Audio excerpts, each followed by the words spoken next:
Qui aurait pu prédire, il y a 8 ans, que Donald Trump serait élu président des États-Unis?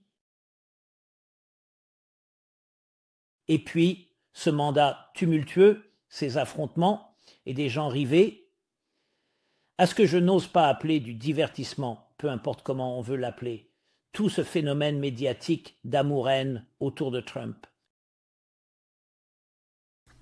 Puis, 4 ans plus tard, M. Biden l'emporte. Là encore, une élection très mouvementée. Et les événements qui ont suivi, et maintenant nous sommes en 2024, une nouvelle élection entre les deux candidats à la présidence les plus âgés de l'histoire. Qui aurait pu prédire le fiasco de Biden lors de son débat il y a seulement quelques semaines? Et les événements qui se sont ensuite enchaînés. Et puis, soudainement, au milieu de nulle part, une tentative d'assassinat contre M. Trump. Et avec toute cette pression, Biden qui se retire de la course et Kamala Harris, qui prend sa place, tout cela se déroulant sous nos yeux. Qui sait quels autres événements imprévisibles nous attendent? Et cela ne concerne que le domaine de la politique aux États-Unis. Et si l'on regarde à l'échelle mondiale, il y a la guerre en Ukraine, la guerre au Moyen-Orient qui se prolonge malheureusement, avec là encore de nombreuses incertitudes devant nous. Passons maintenant au monde de la technologie. La technologie. Beaucoup d'entre nous sont assez âgés pour se souvenir de la naissance d'Internet, du moins pour le grand public. Au milieu des années 90 et de la façon dont cela a commencé à transformer notre manière de communiquer, de faire des affaires, de pratiquement tous les aspects de notre vie. À bien des égards, ce fut pour le mieux, mais cela reste un changement imprévisible. Et puis, il y a les développements exponentiels qui continuent de générer encore plus de changements. Et souvenez-vous de la naissance de YouTube et d'Amazon. Oh, Amazon. Comment cela a bouleversé le commerce de détail jusqu'à aujourd'hui. Combien de magasins ont fermé? Les points de vente au détail. Une nouvelle façon de faire des affaires. Et avec toutes les difficultés de croissance que cela entraîne. Et maintenant, nous parlons de l'IA. Une nouvelle révolution. Et où cela va-t-il nous mener? Et tous ces changements ne sont pas mauvais. Il est évident que beaucoup d'entre eux sont très bons. Mais l'imprévisibilité, l'incertitude que cela engendre, ce qui pour un être humain est toujours perturbant, car nous aimons nos zones de confort, c'est déstabilisant. Et n'oublions pas le Covid en 2020. La Covid-19 a commencé à la fin de 2019, mais c'est en mars 2020 qu'elle est devenue une épidémie mondiale. Et qu'est-ce que cela a fait à nos vies? Encore une fois, c'est venu de nulle part. Personne ne s'y attendait. Et la perturbation que cela a créée. Oui, beaucoup de choses sont peut-être revenues à la normale, mais il y a de nombreux changements qui sont assez permanents dans notre façon de travailler, de télétravailler et de communiquer. Différentes industries qui en sont nées, d'autres qui se sont effondrées. Et nous sommes encore dans le sillage des conséquences. Et la liste continue. Maintenant, j'ai parlé de ce qui nous attend. Dans cette campagne présidentielle, opposant Trump à Harris et de la polarisation. Je veux dire, une partie de tout cela est juste tellement ridicule, mais douloureux. Ce qui se passe sur nos campus, Dieu merci, cela s'est un peu calmé. Mais où que vous regardiez, il y a de la perturbation. J'ai déjà qualifié cette période d'ère de la perturbation. Quand les gros titres seront écrits et que nous regarderons en arrière, ce sera la perturbation. Maintenant, la perturbation semble très négative. tout comme l'incertitude. Comme je l'ai dit, cela nous met tous mal à l'aise parce que nous aimons la prévisibilité. Nous voulons savoir ce qui va arriver demain. Nous ne voulons pas de surprises. Et pourtant, elles arrivent. Et dans notre cas, avec la technologie, tout est amplifié. Donc toute incertitude devient maintenant une incertitude collective. Un troupeau, si vous voulez, un troupeau d'incertitudes. Et cela ne fait qu'ajouter encore plus de défis, parce que tout le monde en parle. Ce ne sont pas seulement vos propres sentiments intérieurs. Maintenant, c'est partagé. Alors, comment devons-nous regarder tout cela?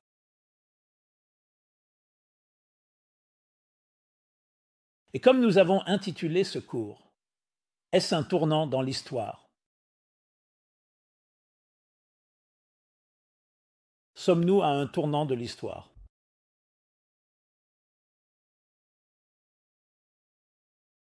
Et la réponse est oui, nous y sommes. Et il vaut toujours mieux le voir venir que de ne pas le voir venir. Vous pouvez donc voir la perturbation et l'incertitude comme quelque chose de négatif. Vous savez, je suis à l'aise et soudain, vous me dites quelque chose que je ne connais pas et je ne sais pas ce qui va arriver, ni ce qui se passera demain. Ou bien vous pouvez prendre du recul et peut-être lâcher un peu votre besoin de contrôle et dire « laissez-moi surfer sur les vagues, naviguons ». Peut-être que ce sont les signes d'un nouvel ordre mondial.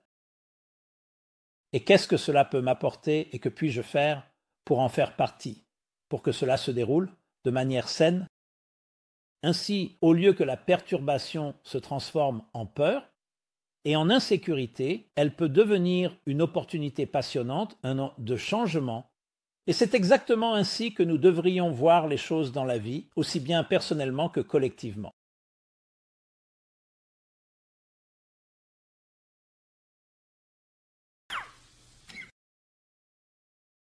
Dans les enseignements mystiques de la Kabbale, il existe un concept fascinant. Je vais le dire en hébreu puis le traduire. Cela s'appelle un processus en 3 étapes. Car toute croissance, tout changement de paradigme, toute métamorphose nécessite 3 étapes. Le paradigme, l'étape, le stade où vous vous trouvez actuellement. C'est la première étape. La dernière, la 3e étape, c'est le nouveau paradigme, qui est créé, qui naît. Et le milieu est appelé un vide, un espace qui crée le changement et la perturbation nécessaire pour passer du premier oui, du premier état ou premier paradigme, au nouveau paradigme. Maintenant, pourquoi avons-nous besoin de cet état perturbateur? Pourquoi avons-nous besoin de quelque chose d'inconfortable? Et pour donner quelques exemples, lorsque vous plantez une graine dans la terre, elle va se détériorer, pourrir, puis se transformer en jeune pousse avant de fleurir. Vous pouvez même observer ce processus aujourd'hui. Vous pourriez le faire avec une plante sur votre rebord de fenêtre. Une mère traverse les douleurs de l'accouchement et de la grossesse pour donner naissance à un nouvel enfant. Un œuf doit se fissurer pour que le poussin puisse en sortir. Un morceau d'or doit être fondu pour être transformé en un bel ornement. Nous devons perdre une couche de peau pour en adopter une nouvelle. La créativité est l'enfant de la frustration. Je viens de donner tout un tas d'exemples. Partout où vous voyez une véritable croissance, vous verrez toujours une perturbation qui la précède. Parce que ce n'est pas une perturbation, c'est une transformation. Parce que tant que vous restez dans le paradigme précédent, vous n'aurez qu'une extension de celui-ci. Cela restera une graine. Vous ne voulez pas de la graine. Vous voulez qu'elle devienne une fleur, un arbre, une plante. C'est pourquoi il faut changer cet état, pour le transformer en un autre état. Et si vous ne le faites pas, il restera là où il est. Regardez un papillon qui subit sa métamorphose à partir d'une chenille. La chenille entre dans la chrysalide, dans le cocon, et y passe un certain temps. Si vous ne le saviez pas, vous n'auriez jamais deviné qu'il s'agit de la même créature. La chenille se transforme alors en papillon, capable de voler. Une chenille qui était contrainte de ramper sur le sol, sur la terre. Vole désormais. Un papillon monarque. Je me souviens avoir lu un livre, c'était un livre absolument fascinant. Il était écrit comme pour les enfants, mais il contenait de grandes leçons pour les adultes sur la conscience. La psyché d'un papillon et la psyché d'une chenille, puis la psyché d'un papillon. La chenille, c'est elle. Qu'elle va devenir un papillon. Le papillon, sait-il qu'il a été une chenille? Et lorsqu'il entre dans cet état sombre, sait-il qu'il est en train de devenir un papillon? Et il va y avoir de la douleur et de l'inconfort à cause de ce changement. Et parfois, les plus grands changements provoquent le plus grand inconfort. Pensez aux homards, un instant, alors qu'ils perdent leur carapace. C'est parce que leur corps a grandi qu'ils sont tellement mal à l'aise et qu'ils finissent par se débarrasser de leur carapace pour en adopter une nouvelle. Cela me rappelle l'analogie. Il y avait une personne qui assistait à l'ouverture de la chrysalide alors que la chenille se transformait en papillon. Et il voit le papillon lutter pour sortir du cocon. Alors, par compassion, il décide d'aider le papillon. Il prend des ciseaux, un couteau, et découpe le cocon pour que le papillon puisse sortir librement. Et à son grand désarroi, il attend. Le papillon reste perché sur la branche, sans jamais s'envoler, et il ne s'est pas rendu compte de ce qu'il avait fait. Une partie du processus de l'aérodynamisme dont le papillon a besoin pour voler réside dans la pression exercée dans ses ailes, un liquide qui se répand dans ses ailes, et cela se développe grâce à la lutte du papillon pour sortir du cocon. C'est cette lutte. C'est comme s'il exerçait ses muscles, et ce liquide s'écoule alors dans ses ailes pour leur donner l'aérodynamisme nécessaire. Et dans sa compassion, mal placée, en coupant le cocon et en évitant cette lutte, le papillon ne volera jamais. Vous aimez votre enfant fait son premier pas, il va tomber. Maintenant, une mère ou un père compatissant dira « Je ne veux pas que mon enfant tombe » et vous tenez votre enfant tout le temps. Que pensez-vous qu'il va se passer? L'enfant n'apprendra jamais à marcher. Que fera le parent compatissant? Il dira « Marche vers moi, vous serez là. » Vous ne tiendrez pas la main de l'enfant, vous serez là pour être présent. L'enfant tombera plusieurs fois, mais il finira par apprendre à marcher. C'est cela la sagesse d'apprécier le fait de comprendre que les perturbations, l'incertitude, l'imprévisibilité et tous ces autres mots et toutes ces expériences sont en réalité des tremplins vers une croissance extraordinaire. Quand vous êtes dans cette situation, cela peut être très inconfortable, mais c'est pour cela qu'il faut penser à la vision d'ensemble. Bien sûr, vous pourriez dire, mais qu'en est-il des tragédies, des choses terribles qui nous arrivent? Nous ne cherchons donc pas tous à justifier la tragédie ni à la rationaliser. Ce que nous cherchons à comprendre, c'est une fois que quelque chose arrive, comment transformer cette perturbation, comment transformer cet inconfort en quelque chose de positif. Ce n'est donc pas que nous cherchons à provoquer ou à rechercher des perturbations dans nos vies. Nous parlons des choses qui se présentent à nous. Le bon nageur n'est pas celui à qui aucune tempête n'arrive jamais.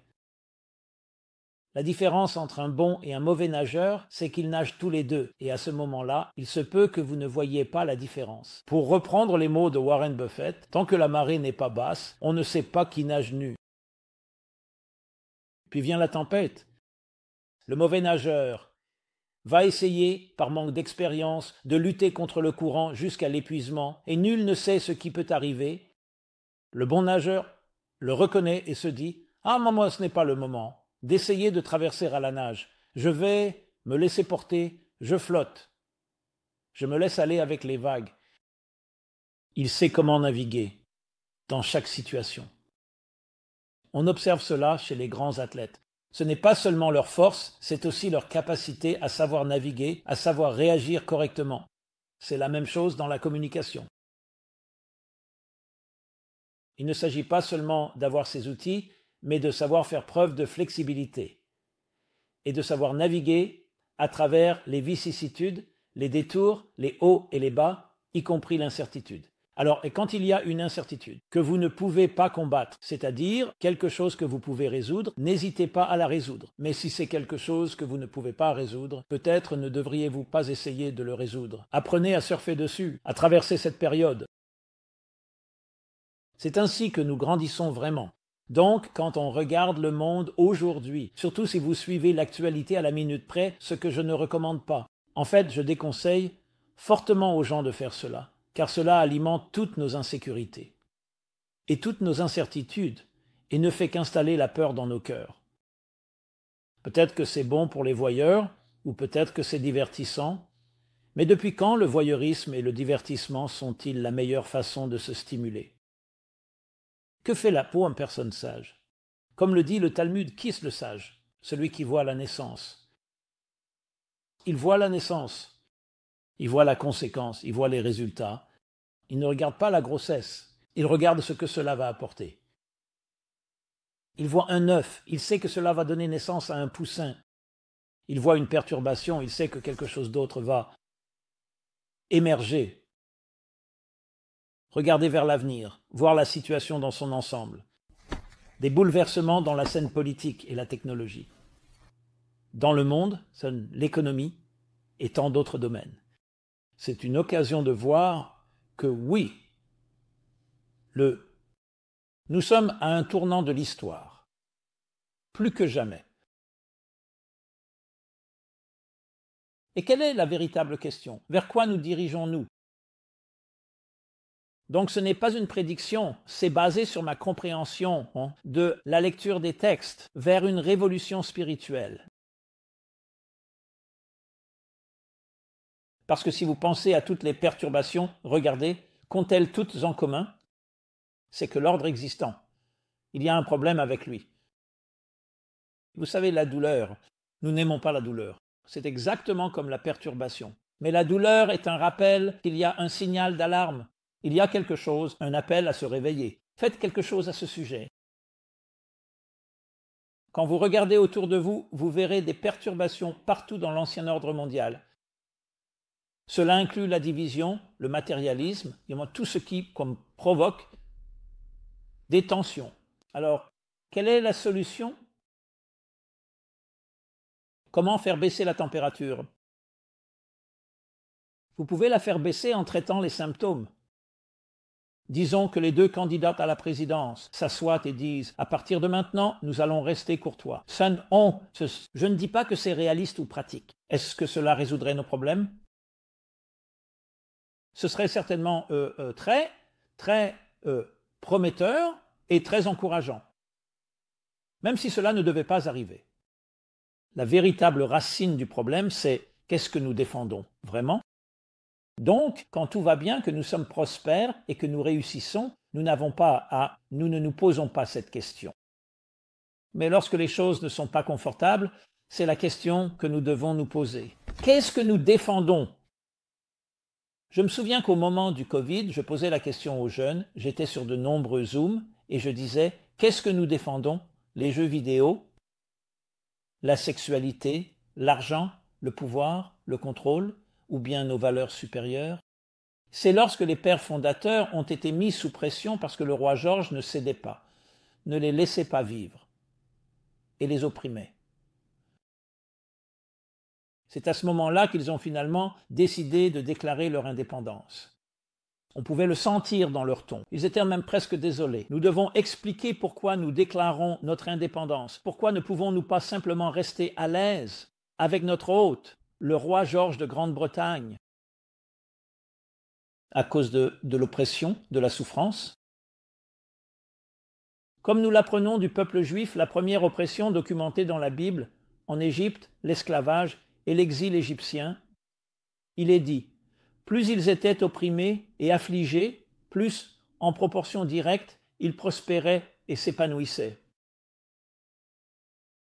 Parce qu'ils ont vu la yin, ils ont perçu que l'état douloureux était l'accouchement de quelque chose de plus grand et ils ont canalisé leur chagrin, leur douleur et leur détresse en une puissance et une force immenses.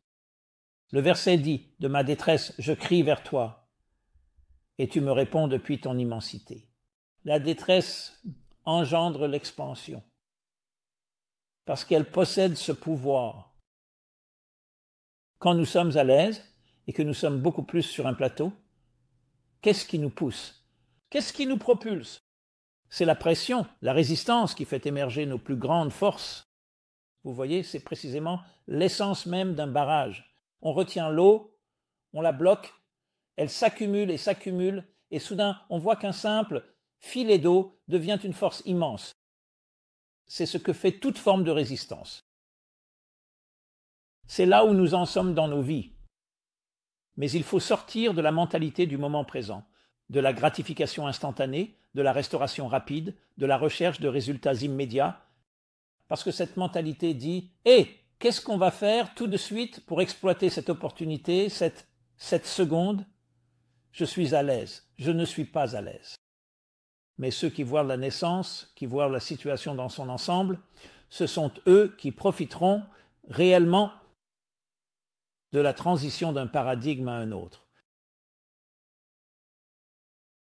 Donc la révolution spirituelle, c'est-à-dire que nos besoins matériels sont déjà pris en charge par tant de machines, bien plus qu'on ne l'imagine. Mais à mesure que l'IA se développe et que d'autres technologies progressent, nous serons libérés de la plupart de nos activités banales.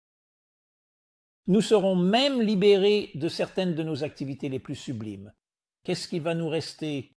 Ce qui fait notre unicité, dans nos valeurs supérieures, dans notre transcendance. C'est ça, le nouvel ordre mondial. Mais il faut s'y préparer. Nous ne voulons pas que cela, nous n'avons pas besoin que cela arrive, comme une surprise. Même si le Talmud dit que cela viendra comme une surprise, parce que notre mentalité actuelle ne se rapporte à rien de différent, nous n'imaginons même pas. Il est donc temps de commencer à imaginer, de commencer à rêver d'un monde meilleur, d'une réalité meilleure. Et cela ne commence pas simplement par une meilleure réalité. Comment puis-je gagner plus d'argent? Comment puis-je acheter une voiture supplémentaire? Comment puis-je offrir plus de confort à ma famille et à moi-même?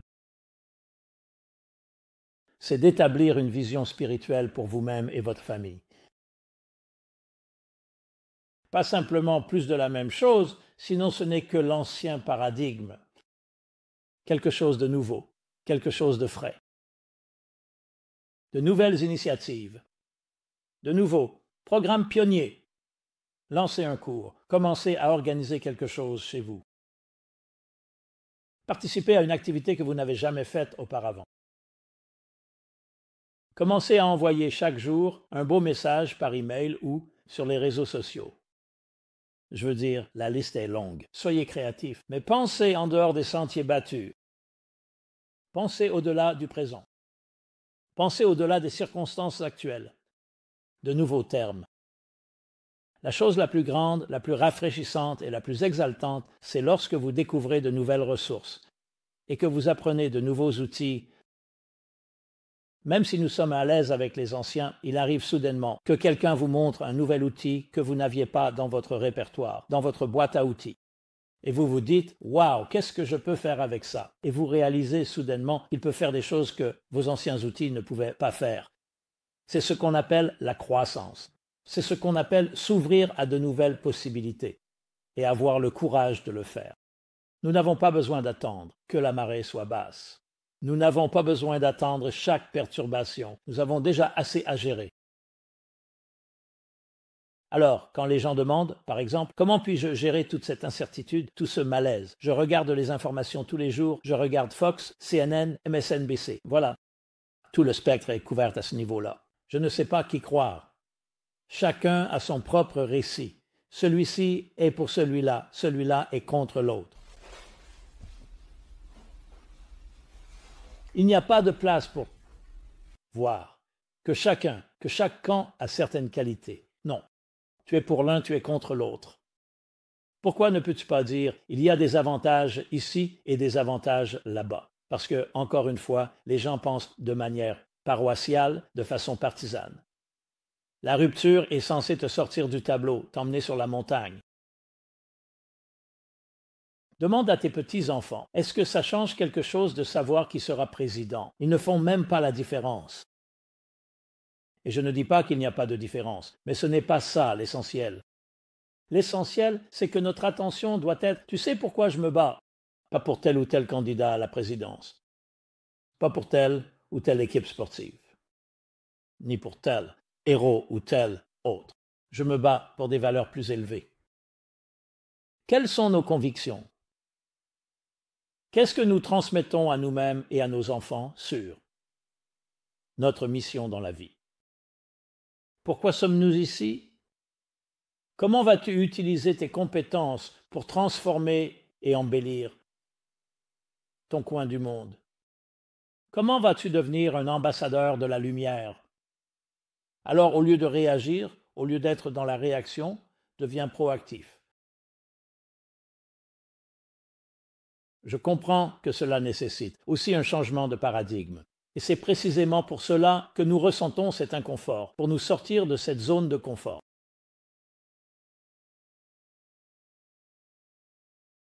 Et j'ai déjà partagé cela par le passé. Je me souviens, enfant, j'ai appris à nager cet été-là. Nous avions une piscine. Parfois, nous étions au bord d'un lac ou à la mer. Puis j'ai décidé, je ne sais pas, j'avais 8 ou 9 ans, que je voulais apprendre à plonger. Et j'ai vu des gens plonger. J'adorais l'élégance de ce geste. Le plongeon du cygne, il y avait aussi le plongeon du nageur. J'ai appris différents types de plongeons. Je me souviens être monté sur le plongeoir, tout excité, prêt à sauter, et soudain j'ai ressenti une peur immense. Je n'arrivais pas à me lancer dans l'eau. Et ce n'était même pas un saut. Très haut. Bon, je suis redescendu. Essayons encore une fois. Sur le plongeoir, même chose. Paralysé. Bon, je vais compter jusqu'à 10. 1, 2, 3, 10. Non. Je vais compter jusqu'à 100, je vais compter jusqu'à 1000. Vous voyez comment ça se passe. Et jour après jour. Pendant l'été, je n'arrivais pas à me lancer. L'été s'est terminé.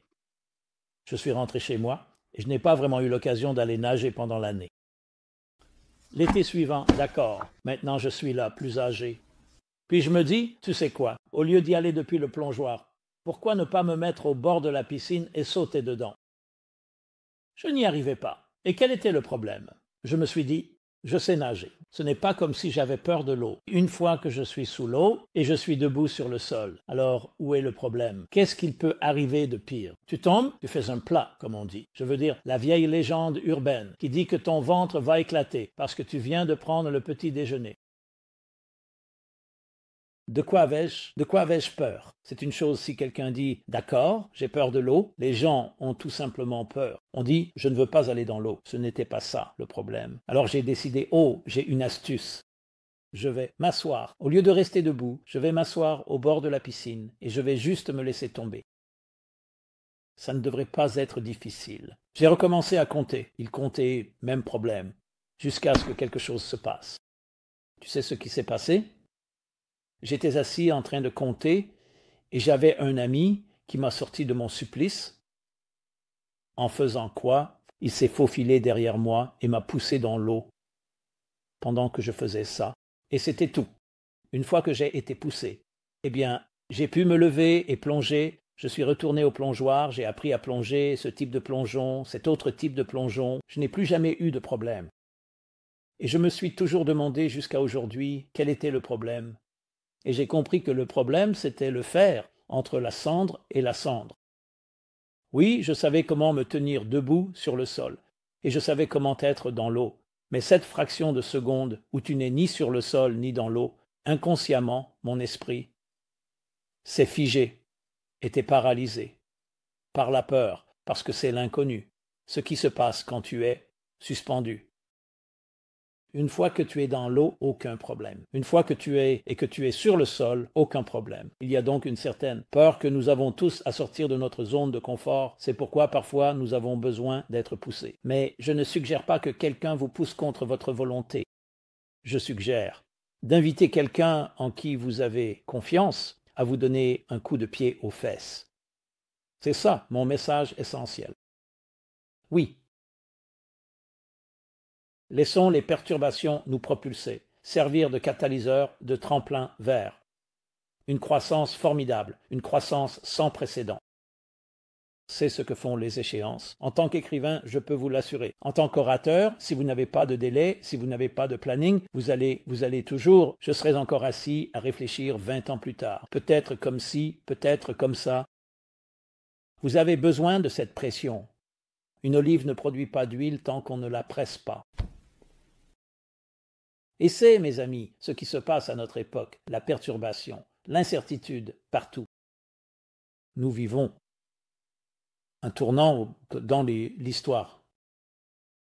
Le choix qui s'offre à nous est double.